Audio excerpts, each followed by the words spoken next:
Hi everybody, this is Gail Tucker, and I usually put out videos from my class, and this one I haven't taught for a while, so I'm recording videos kind of last minute. I just wanted to greet you guys all. I know it's the second week and it's a short class, it's only 4 weeks. But greet you all, welcome you to the class, and also go over your next written assignment. So this next paper is a little long, 1250 to 1500 words. I've got it up here on deck on the screen. And so it has three components. So I encourage you, of course, to use headers and divide these up using a label for each one. And that just makes it easier for anybody who's reading it to see what you're talking about. And certainly for the person grading it. If I'm grading a paper, one class that I have has 20 students. This is a small class, but it is really hard for the person who's grading your reading to go in and find every component. And when you do, you end up finding a lot more wrong with it, usually, than what you wanted to, or what the person who wrote it wants you to be looking at. So when you make headers, that's one way of really making it easier on the instructors. They go in and they kind of peruse through it without micrograding. So I really encourage you to use headers.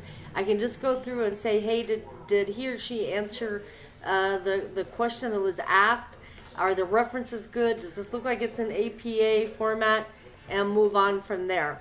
So this has three components, and so you would have three headers within this. And if you don't know what a header is, that's levels of headers in APA. You can look in your book, or if you go online to get your APA guidelines, look there.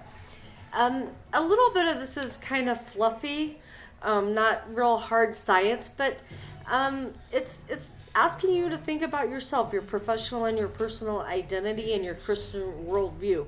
So usually I say in scientific writing, never use first person. In this case, you're allowed to use first person because they're actually asking you to talk about yourself. So you definitely can. This assignment, like the rest, needs two scholarly references. You can use your textbooks. You could also reach out and do a search. I tried to do a search like that to see what I could come up with. My dogs are growling, sorry. And I came up with an article like this. I'm sure you can come up with others. But this may help you understand more what they're talking about, what verbiage you need to use, give you some ideas.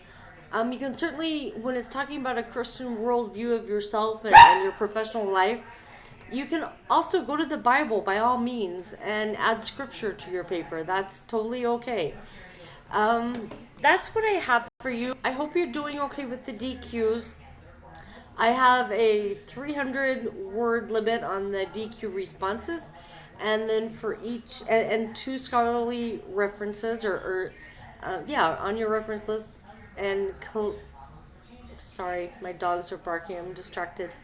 And also the in-text citations that match up with those.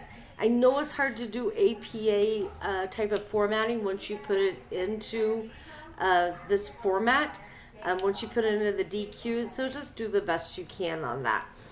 And then you have 5 total posts due during the week. You post on at least 3 days, you have 5 total posts. So your 2 DQ responses, that's 2. Responding to 2 of your peers, that's 4. And I try to put a cat optional out there for you, so you can respond to that for your 5th one, or you can respond to another peer, or if they responded to your post, carry on the dialogue. That's fine. Other things that I want you to know is I'm retired. I'm no longer a nurse or nurse practitioner. I was a nurse for 31 years, a nurse practitioner for 10 years. I no longer practice as of about 2 years ago. I teach online, and I'm a student too. So I totally understand the people who are working and also going to school. I work, and I also teach, and I also go to school. I'm going full-time to Liberty University to be a pastoral counselor for my second career in life. And I start my internship here in just a couple of weeks. I have tons of papers due that I haven't done. I'm the worst procrastinator in the world. So I totally understand a lot of what you're going through. I love to talk to my students. If you haven't already reached out to me to text or call, please do. I want you to know what my phone number is and that you can call or text me anytime. If I'm asleep or I'm busy, I will call you back later or text you later. It's not a big deal. If I don't want to be disturbed, I turn my phone off. But just let me know if you're struggling, if you have any questions. A 4-week class is quick. Usually our classes are 8 weeks. So if you can get through anything, you can get through this.